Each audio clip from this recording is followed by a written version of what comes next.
حطوا ايديكم على الانجيل وعلى القرآن. حطينا. كلكم مستعدين؟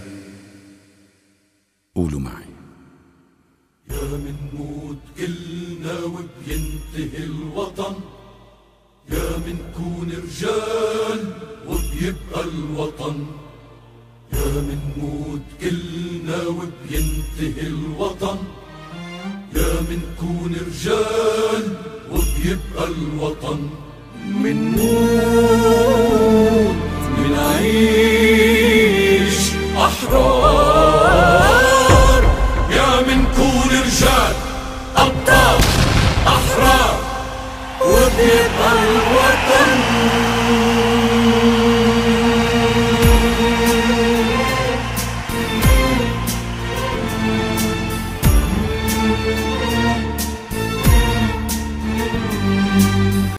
Talim kita sudah disebutkan tadi, hakikat mimpi menurut Islam. Bab yang akan Anung bahas di bab 5 ini insya Allah tamat takwil tafsir mimpi. Semoga Allah meridhoi.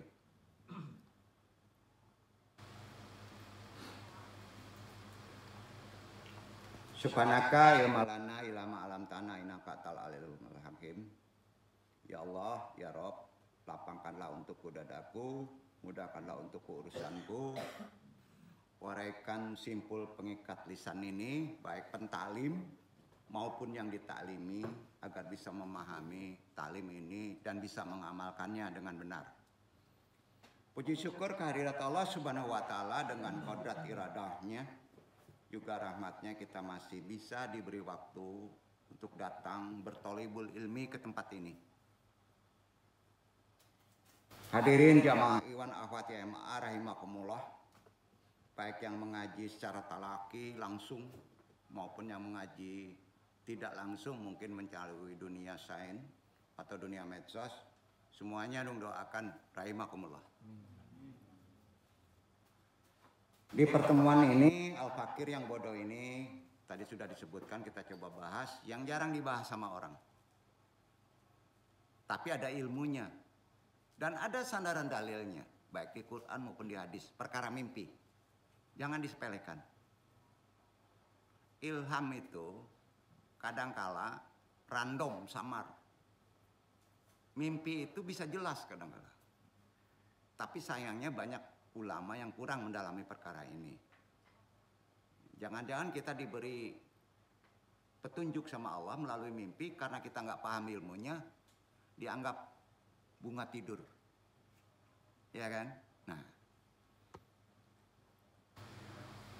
secara awam orang bilang mimpi adalah bunga tidur kan, umum. Dalam tidur seringkali orang memang bermimpi indah, terkadang juga bermimpi buruk. Nah, yang namanya mimpi antum mah gitu kan, sepele aja kan. Nah, itu hikmahnya apa Pak? Yang namanya mimpi ini udah dikaji nih. Tidak bisa dikendalikan oleh kita sebagai manusia. Ada nggak orang yang bisa mengendalikan mimpi? Nggak ada ya. Saya pokoknya besok malam mimpi makan nasi padang yang paling enak. Kendalikan itu. Udah itu tidur. Bisa nggak ngimpi itu? Nggak ya. Kalau kita ngimpi nggak bisa dikendalikan oleh kita, berarti kalau datang mimpi yang mengendalikan siapa? Allah Subhanahu wa Ta'ala. Ada 3 yang mengendalikan mimpi. Pertama, kelebihan pangana. Penuh memori, kayali ngimpi. Yang kedua, waswisu bisudurinas, setan. Mimpi yang benar adalah selalu baik dari Allah. Pertanyaannya, gimana dong supaya dapat mimpi yang baik, petunjuk dari Allah? Kan itu. Ada yang bisa jawab? Ada. Apa? Antum tidur ngikuti sunnah Rasul nggak? Ada wudhu, betul kan?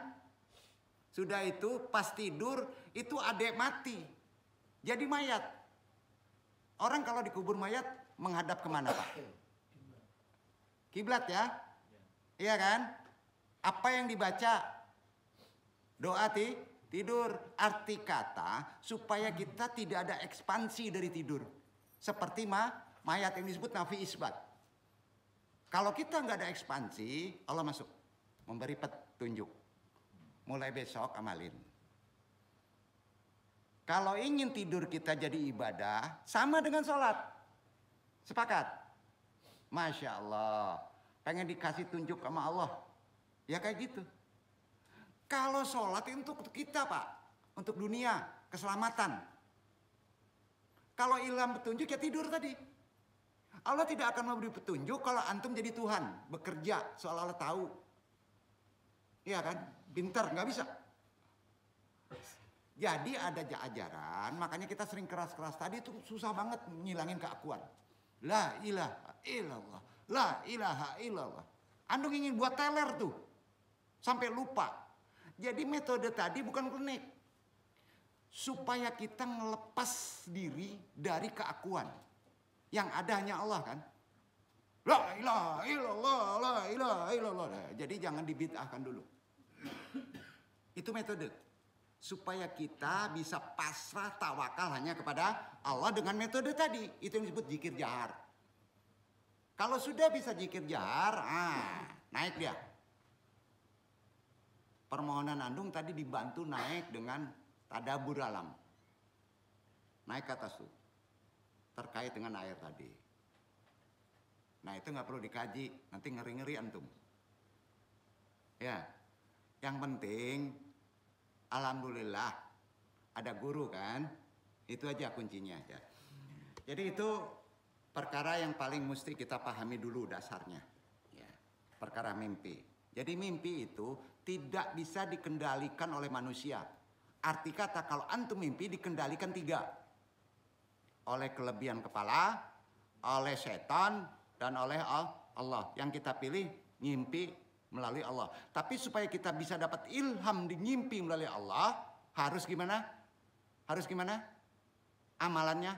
Tidur kita harus dicontohkan sunnah Rasul, ada wudhu, jadi mayat, menghadap kiblat, ada doa. Udah dijabarkan semua yang tadi. Logika kita nerima itu? Alhamdulillah. Jadi nggak bisa mengendalikan kalau antum meminta ya Allah, ya doang, tolong nanti malam saya dikasih mimpi yang indah. Bisa nggak? Nggak ya? Yang mengendalikan siapa? 3 tadi. Ternyata ada mimpi yang bukan bunga tidur.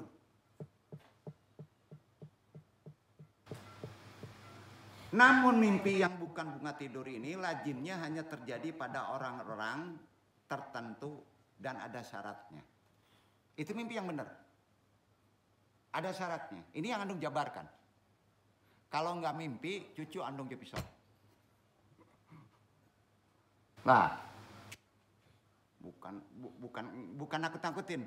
Insya Allah mimpinya nggak diimpi siapa. Mimpi yang baik. Insya Allah. Ya. Nah. Ada syaratnya. Salah satu secara syariat ikuti sunnah Rasul. Ada wudhu, jadi mayat, ada doa, betul kan? Nah itu dia. Setelah itu kalau bergeser kita nggak menghadap kiblat, ya nggak apa-apa. Yang penting awal. Ya, yang penting awal. Terdapat mimpi yang memiliki arti dan menunjukkan suatu pertanda, tapi ada prasyaratnya.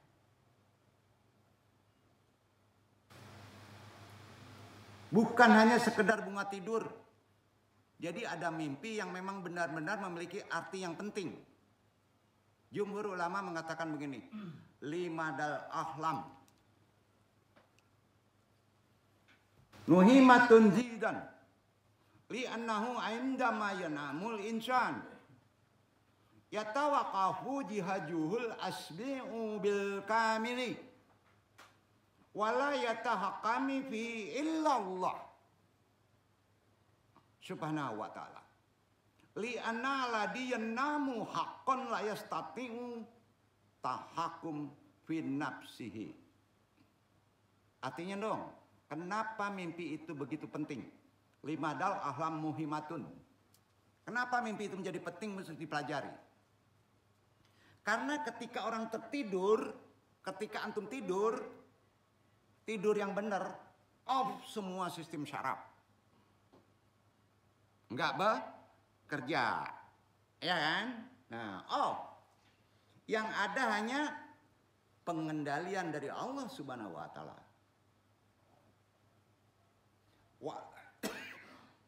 Wala yatahakami fihi illallah. Hanya pengendalian Allah. Li'anna ladiyyan namu haqqan.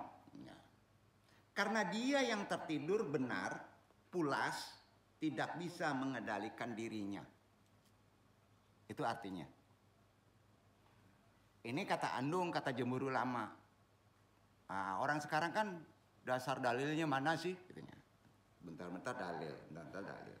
Andung nggak ke hadis, Quran. Allah berfirman Az-Zumar surat 39 ayat 42. Tolong dibaca Ikhwan. Itu dasar dalilnya, Andung yang sampaikan tadi. Baca. Tengkanya dapat dasar ilmu ya. Kalau di Quran ada, kalau nggak ngamalin bodoh. Berarti kuat kita ngamalinnya. Nggak taklid. Kata Allah kan? Dibaca.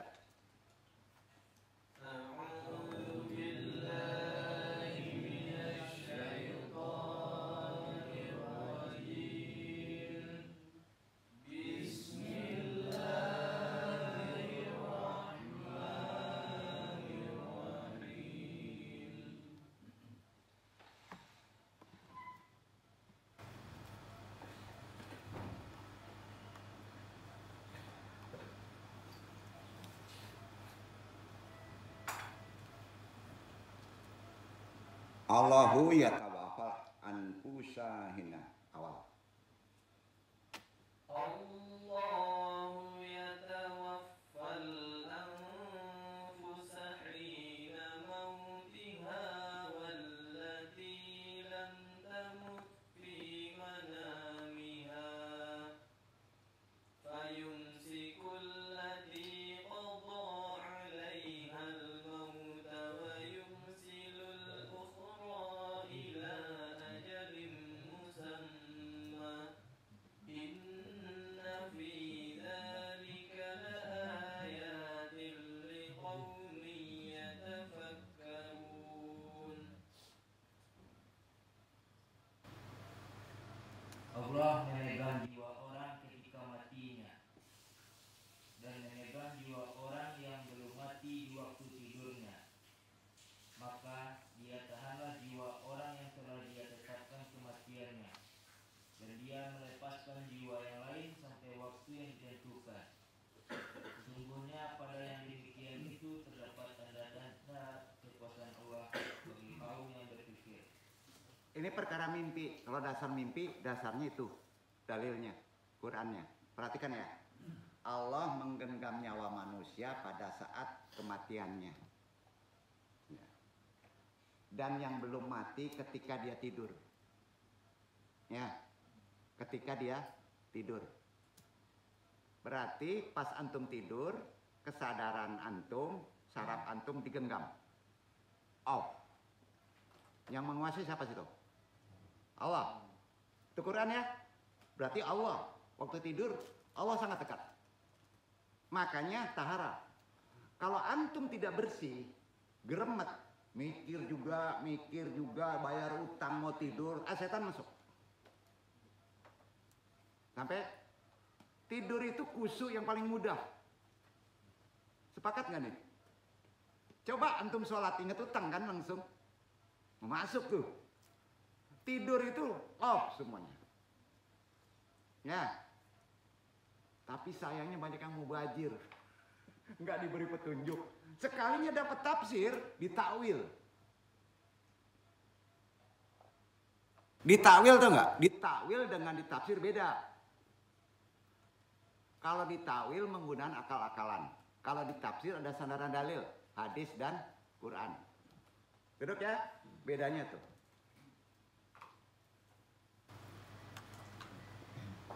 Jadi kalau antum ingin bermimpi yang mendapatkan pahala, disamakan dengan ibadah, serta mendapat bonus kalau Allah berkehendak, mendapat petunjuk dari masalah antum, mimpi amalannya. Dasar dalilnya tadi Az-Zumar ayat berapa?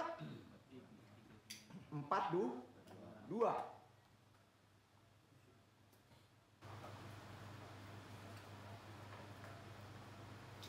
Diawali dengan kondisi tidur yang diajarkan oleh Rasulullah. Islam tuh sempurna loh, tidur sampai ada di Quran diajarin lagi sama Rasulullah. Di antaranya ialah pas tidur perhatikan kesucian. Fisik tempat tidurnya kebut. Jangan ada bir. Wah, di kamar ada kulkas isinya bir. Nah, kacau nih. Jangan di kamar itu ada WC. Nah, hotel WC, makanya pas masuk hotel maksiat aja pikirannya. Sepakat? Jadi kalau buat rumah pisahin tuh. Tempat buang air gadang di kamar. Kamar itu tempat Allah mendekat. Kalau ada kotoran di dalam, jin yang masuk. Logika kita nerima nggak? Ini bukan kaji klinik ya. Benar nggak? Coba antum masuk di rumah yang tidak ada WC-nya di kamar, tapi terpisah, ya. Masuk ke rumah yang ada WC-nya, beda loh rasanya. Yang ada WC-nya biasanya isinya maksiat di kepala. Masuk hotel, kesehatan miring tuh, karena ada tempatnya. Halo, bener gak? Iya, siapa yang sering tidur di hotel? Udah bayar mahal, nggak dapat ilham. Wah, ini bingung pula ya. Jadi hati-hati. Coba nuang rumah awak ada WC-nya di dalam. Anan duduk kok ada WC di dalam, ditutup. Pindah keluar. Cali saya kalau nggak percaya kateh. Tunjuk tangan. Ingin modern supaya gampang buang air dibawa di situ juga. Mbak, kadang tabuwe mah gitu. Islam ngajarin gitu, sampai penataan rumah aja diajarin.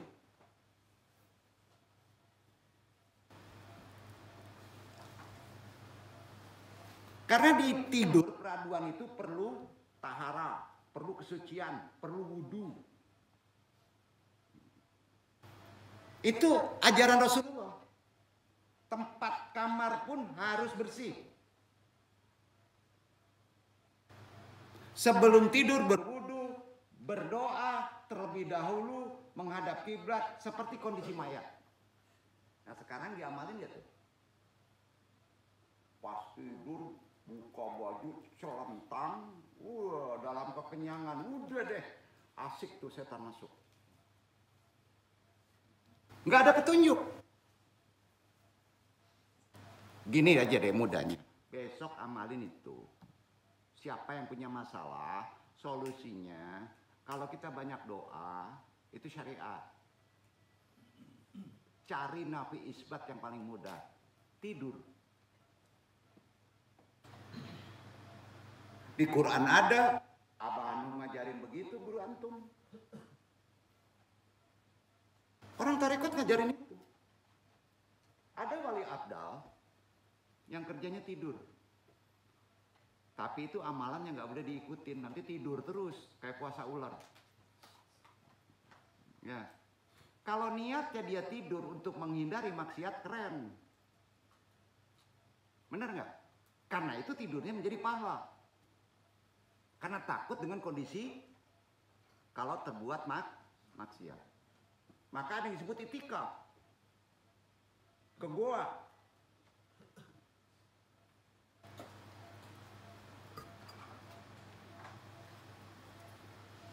Jadi dalam ajaran Islam, ketika akan tidur kita dianjurkan dalam kondisi seperti itu tadi. Jangan lupa berdoa dulu ya. Yang pendeknya aja lah. Doanya anak kecil daripada hafal amut. Jangan doa makan. Suruh jadi mayat.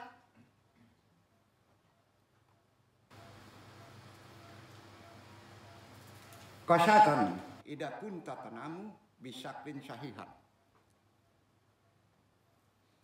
Bittabaya alaika an tatawada wa tastamara fi qiraatis sholati.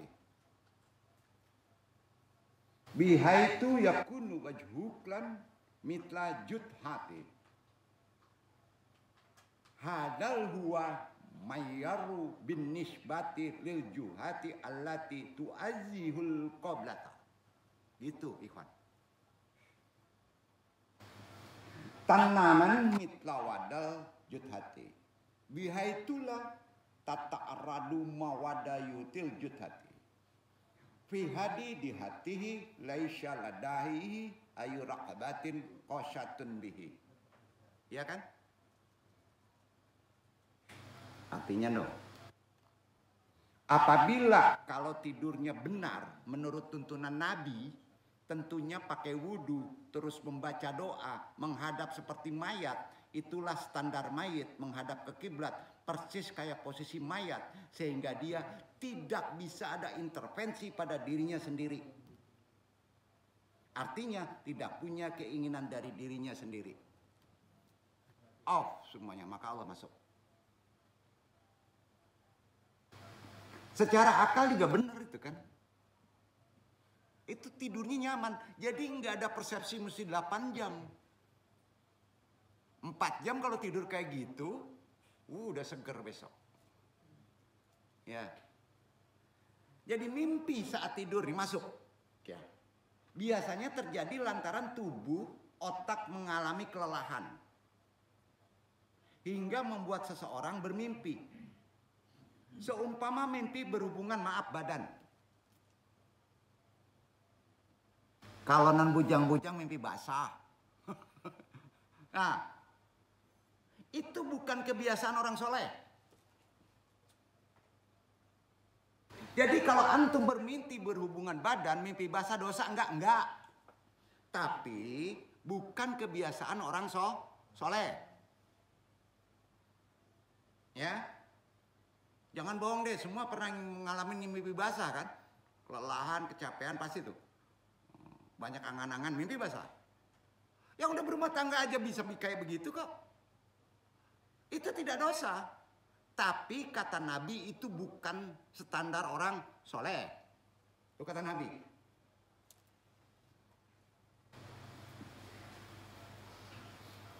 Nabi pun tidak pernah mimpi tentang ihtilam. Bahasa Arabnya ihtilam. Mimpi basah itu ihtilam. Ya. Atau mimpi bersetubuh. Maka orang terkasih Allah mustahil. Tidak akan dibawa ke mimpi seperti itu. Karena itu merupakan permainan setan.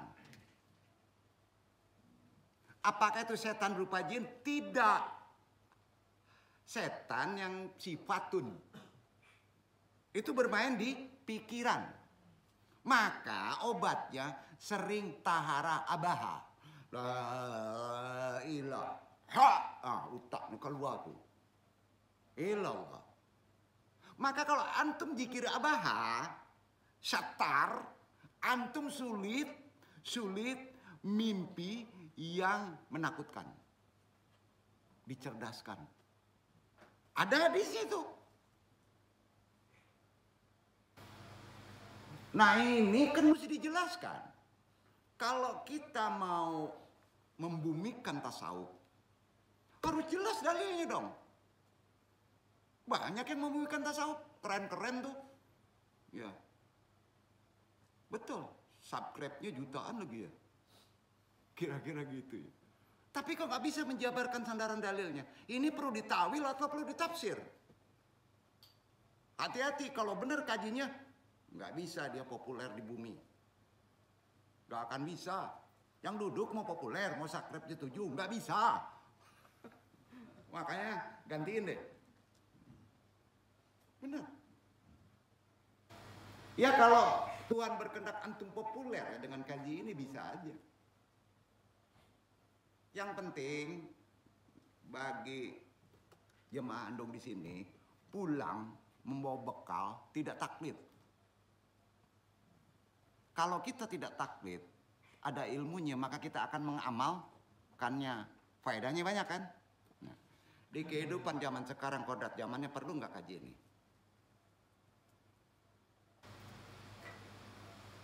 Kok dimarahin aja ya? Enggak, Andung nggak marahin. Andung karena sayang. Hati-hati, mimpi basah, mimpi yang sudah berkeluarga bersetubuh itu mainan setan. Setan di sini ada dua, ada setan berbentuk manusia, ada setan berbentuk jin. Yang ini mainan setan berbentuk manusia yang ada di kepalanya. Ya. Meski begitu, kita tidak perlu khawatir kalau mimpi tadi. Ini kata Nabi. Sebab mimpi berhubungan intim bukanlah masalah yang besar dalam ajaran Islam. Fikihnya ada. Karenanya, jika bermimpi berhubungan badan seperti itu, jangan dipikirkan, itu aja. Besok diniatin lagi, waduh asik nih, besok mimpi basah lagi ya Allah katanya. Itu baru dosa. Jadi cuekin gitu. Kaku banget ya. Jangan kaku deh. Jadi nasihat Nabi, kalau sudah terjadi mimpi gitu, ikuti sunnahnya junub. Ya, jangan dipikirin tadi. Ini kan dipikirin mimpi basah tadi. Mikir masuk loh, setan. Jangan dipikirkan, karena jika dipikirkan terus-menerus, latas ribu, galau dipikirin terus, nggak selesai-selesai. Kalau dipikirkan terus-menerus, membuat seorang disukai, tertipu oleh waswisu pisuru rinas.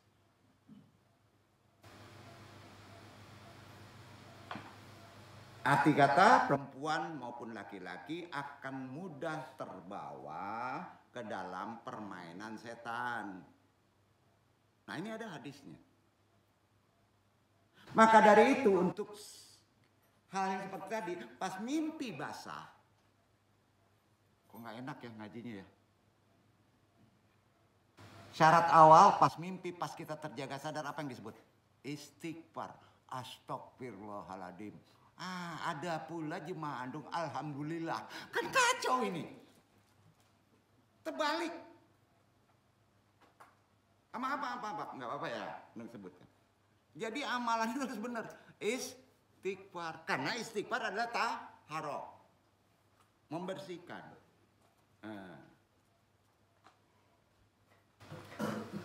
Jadi mimpi bersetubuh atau bagi yang lajang mimpi basah bukanlah sesuatu yang mengakibatkan dosa. Bukan. Sebab innahu yahdutu min tilqa'i nafsihi wa laisa bi iradati syaksi alladhi yahluma. Sebabnya itu. Sebab terjadi secara sendirinya bukan kemauan diri orang yang bermimpi tersebut. Betul? Bahkan seumpama jika seorang wanita hamil, lagi hamil nih, ada suaminya, bermimpi bersetubuh dengan orang yang tidak dikenal. Hal tersebut tidak akan mempengaruhi janin yang ada di dalam kandungannya. Paham? Walaupun demikian, Andung sebagai petaklim menyarankan untuk tidak menceritakan mimpi tersebut kepada suaminya. Aduh, ya. Kenapa? Sebab kita takutkan terjadi kecemburuan. Ini kan percaya dengan mimpi. Nanti nggak anak saya nih katanya. Oh kacau, perang Badar lah. Perkara mimpi jadi perang Badar. Aduh. Itu jadi kacau rumah tangga. Nah itu perlu Andung kaji. Ya. Ada sebuah kisah wali abdal. Terpaksa berkisah dulu supaya lebih mudah pengamalan kita dan lebih yakin. Yang kerjanya lalok kalalok sih. Wali kerjanya lalok kalalok. Tidur. Ini terjadi saat Nabi Isa alaihissalam masih menjadi Nabi dan Rasul. Sebelum diangkat ke langit. Menjadi wali Allah itu amalannya beraneka ragam. Dan itu kehendak Allah. Nabi Isa alaihissalam bertemu dengan seorang pemuda ketika sedang berjalan-jalan. Saat itu banyak orang yang sedang melakukan itikaf di masjid. Berarti bulan puasa nih. Jadi Nabi Isa udah ada puasa. Mungkin beda waktu. Wallahu alam. Namun pemuda tersebut tidak itikaf. Tapi tidur di kamarnya. Di emperan masjid itu.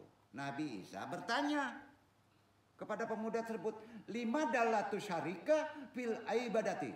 Mengapa kamu tidak ikut ibadah? Pemuda itu menjawab, anna ajtahidu minhum fil ibadati. Saya adalah orang yang paling rajin beribadah dibandingkan dengan mereka yang ada di masjid. Itu jawabannya. Hasanan kaifa yumkinu an yakuna dalika wa anta hunalana.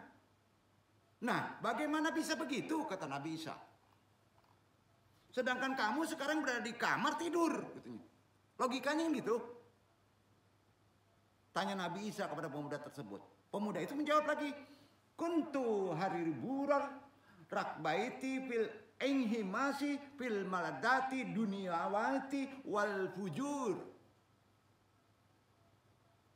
Kuntu haribu bil baqai fi kurbati walakin li anani antajartu tawilonan fil nihayati wasallati nauma. Itu jawabannya. Saya sedang melawan keinginan saya untuk melakukan kesenangan duniawi dan maksiat.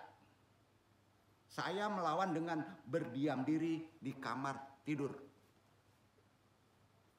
Itu jawabannya. Namun karena menunggu begitu lama, akhirnya saya tertidur terus-menerus.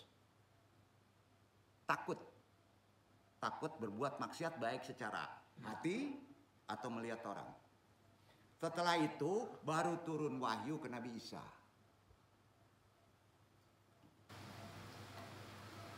Allah memberitahu begini. Ansyabakan waliyan abdan.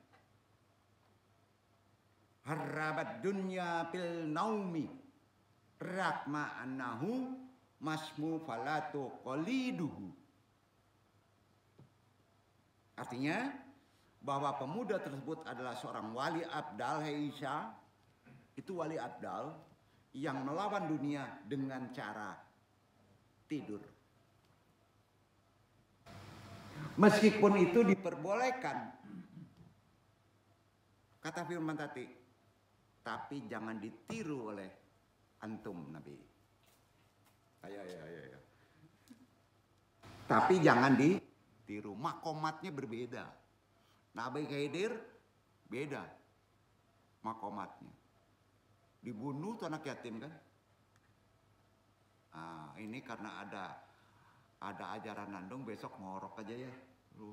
Nggak bisa. Nggak bisa begitu. Ini kaitannya dengan mimpi. Yang lebih penting, yang perlu dikepahami dari hikmah sejarah tadi dan itu syahid, apa? Tanda kepatuhan meninggalkan perbuatan maksiat baik lahir maupun batin terhadap wali abdal tadi. Nah, orang yang tidur berdiam diri dalam kamar tentu memiliki keterbatasan dalam melakukan maksiat. Logikanya gitu kan? Karena tidur. Berbeda dengan orang yang beraktivitas di luar.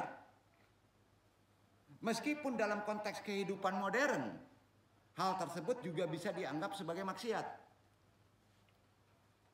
Nah, itu perbedaan yang mungkin beda waktu, amalan itu tidak sama. Hati-hati orang belajar tarekat, ada konteks waktunya dengan abad yang berbeda. Kalau antum ketemu dengan zikir tidak jahar, kamu jahar juga ya kacau. Kalau antum ketemu dengan kunut, ikut kunut. Kalau antum tidak kunut, tidak kunut di lokasi, menghargai. Sampai? Tapi jangan kalau antum datang paus, kamu cium jidatnya, itu kacau. Ah, kemana kaji ini? Ah, itu sudah ritual. Benar gak? Gimana nih? Ini aneh-aneh orang nih. Ya. Jadi maksiat kalau di zaman modern amalan tadi. Karena bisa terjadi membiarkan keluarganya kelaparan. Kan tidur aja. Namun hal tersebut sebuah pelajaran yang harus kita pahami dalam pola hidup orang-orang sufi. Karenanya jangan mudah membid'ahkan amalan orang. Sampai ya. Karenanya jika seseorang yang memiliki istri jelek atau cantik namun suami tak mau menggauli, maka hal itu boleh-boleh saja. Pusing. Apa sih pusing? Menjabarkan dulu fikih. Ilmu fikih ya. Tadi cenderung kepada yang sifatnya spiritual. Sekarang ke fikih dulu sedikit aja deh. Dalam ilmu fikih Islam, ilmu fikih itu unik. Bisa dikatakan aneh. Fikih itu, maaf, agak jorok. Mimpi bersetubuh ada di fikih agak jorok. Ya. Tapi kita sebagai muslim, mau tidak mau harus setuju. Misalnya, menurut ilmu fikih kamu punya istri cantik atau jelek. Umpama, mudah-mudahan cantik semuanya di sini. Cantik-cantik. Karena cantik itu tidak bisa umum, individu kan. Ya.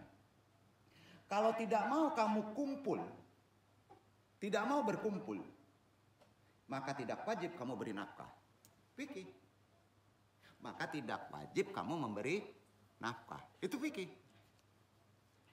Maka kalau seorang istri menolak hubungan kumpul, bersetubuh dengan suaminya, maka wajib tidak diberi nafkah. Itu fikih. Keras ya. Itu fikih. Hati-hati dia hanya bergeser nafkah itu kepada amanah. Anak.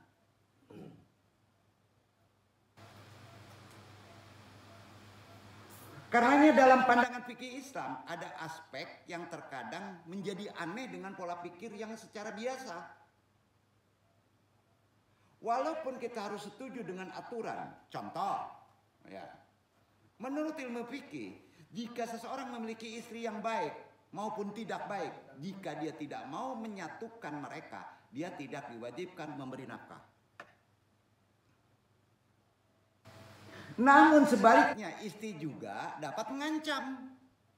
Fikih juga, jika tidak diberi nafkah, saya tidak akan melayani suaminya. Bingung nggak? Ini memang terdengar agak kasar seperti ancaman fikih tadi. Jadi menurut ilmu fikih itu adalah sudut pandangnya. Aduh, kalau nggak belajar fikih agak berat nih. Ini kaitannya dengan mimpi. Ya. Dalam pandangan ilmu fikih, seorang perempuan tidak diwajibkan melayani suaminya jika dia tidak diberi nafkah. Uniknya nih, fikih juga menggerakkan suami di mana suami tidak diwajibkan memberi nafkah jika istri tidak mau melayaninya. Bingung nggak? Betul itu. Nah, karenanya fikih mengikuti teori umum. Ilmu fikih itu teorinya umum, lebih tinggi itu ke tasawuf. Ya. Perbedaan pendapat sholat semua itu kan di fikih. Itulah mengapa resiko bagi suami yang tidak mampu memberi nafkah adalah nafkah ini ada dua, ada nafkah lahir, nafkah batin ya. Nah, adalah dia tidak akan mendapatkan haknya di surga. Karena dia badan kita, istri kita. Kalau kita tidak bisa melayani istri, haknya, misalnya secara batin, istrinya juga udah tua, nggak mau juga. Itu keadilan Allah. Makanya hati-hati kalau antum udah umur 70 mau kawin sama umur 17. Kacau nggak Pak? Kacau lah. Itu nafsu. Walaupun dia ulama. Kondong Nabi. Nabi beda cerita bro. Nabi beda cerita. Nggak sama sama kita. Ya beda cerita. Nah, jadi memberi nafkah adalah dia tidak akan mendapatkan haknya di surga. Kalau tidak memberi nafkah. Semua ini karena manusia pada dasarnya apa? Ini manusia. Dasarnya apa? Memiliki jiwa konflik. Jiwa kita ini zaman modern dari zaman Nabi jiwanya konflik. Dan sifat konflik ini tidak akan hilang kecuali nanti di surga. Hilang tuh. Jadi kalau konflik itu wajar aja. Ya. Allah akan menghilangkan sifat dengki, hasutan setelah di surga kan? Dengki, hasutan, dendam itu konflik. Nah, akibatnya di dunia ini bahkan antara orang-orang yang soleh pun, lihat aja orang yang soleh, cemburu, berebut masjid, berebut tempat duduk syaf, ada aja. Ini sampai den lah di muko, duduk minggir. Karena jiwanya bersifat konflik, jadi kita arif. Berebut untuk melakukan ibadah yang paling benar. Banyak hal. Padahal mereka tahu, kita mesti tahu bahwa otoritas itu ada di tangan Allah. Tetapi tetap saja mereka berebut untuk menang. Anda ingatkan lagi di sini. Maka jidal itu paling dibenci sama namanya. Jidal, berdebat. Contoh lain. Jangan jauh-jauh ya. Ini kemarin naik bus ya. Sopir bus meskipun mereka satu perusahaan yang sama, mereka masih saling berebut penumpang, benar nggak? Logikanya gitu. Dan mencoba saling melampaui semua ini karena manusia memiliki kecenderungan untuk saling bersaing. Allah menciptakan manusia pertama, Nabi Adam alaihissalam. Manusia ya, bukan makhluk ya.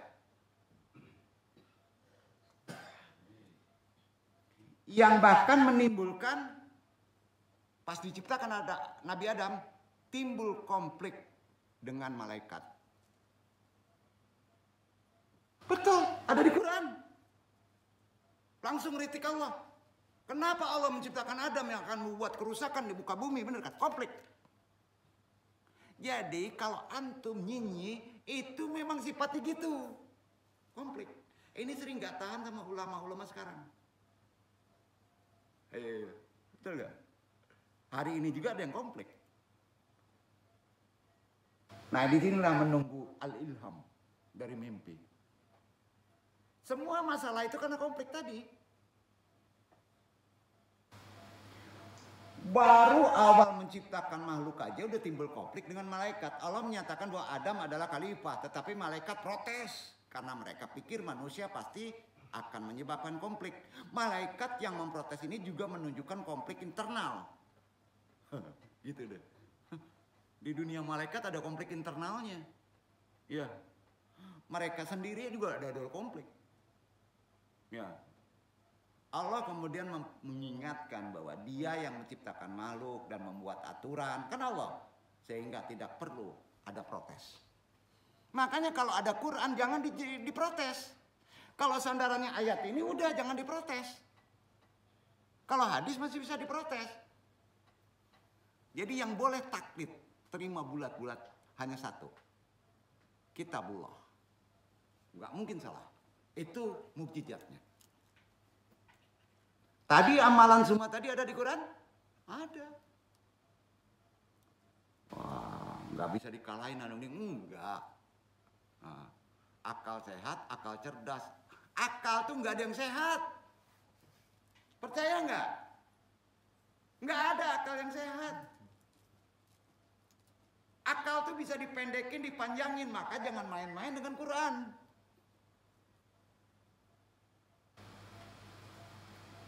Jadi udah kalau Quran nggak perlu diprotes deh. Kehadiran manusia pertama Nabi Adam alaihissalam sudah menimbulkan konflik dengan malaikat. Kemudian manusia berikutnya di dunia siapa? Qabil Habil. Itu paling kuno. Pahami? Bertengkar karena masalah padusi. Itu paling kuno. Makanya prostitusi itu kuno. Kedua, Qabil Habil sebab bertengkarnya konflik apa? Perempuan. Perempuan. Hati-hati dengan perempuan. Alhamdulillah enggak ada padusi gini doh. Bener nggak? Itu konfliknya udah kuno. Ada yang sakit gigi loh. Wah, ini yang jomblo-jomblo hati-hati. Iya. Jadi konflik tertua di atas dunia berkaitan dengan perempuan. Bukan politik, bukan jabatan, padusi. Meskipun hidup di dunia ini sering rumit dan penuh dengan konflik, kita harus tetap menikmatinya. Ya, kenapa? Itu sebabnya alhamdulillah hari ini nggak ada duit, ditagih utang, kepala pusing, tetap kita nikmati saja. Ya, sanggup? Nah, makanya sering Nabi isbat oleng-oleng, nikmat tuh nanti. Doang utang ambolon dibayar di larian orang, nikmati saja. Mau dibayar syukur enggak sudah. Enggak enak dong ngaji kayak gitu. Minta ke Allah, bersihkan, deketin Allah, tidur. Kan itu kajinya. Tidur. Bener nggak? Tapi tidur yang gimana?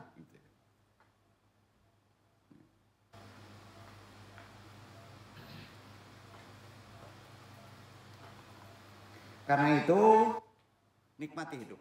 Makanya di antara mereka ada yang berani berkata, kalau antum bermimpi bertemu dengan Nabi Muhammad SAW, entah benar entah tidak, tetapi tidak pernah mereka mengaku bertemu Nabi Muhammad SAW dalam keadaan terjaga, bangun.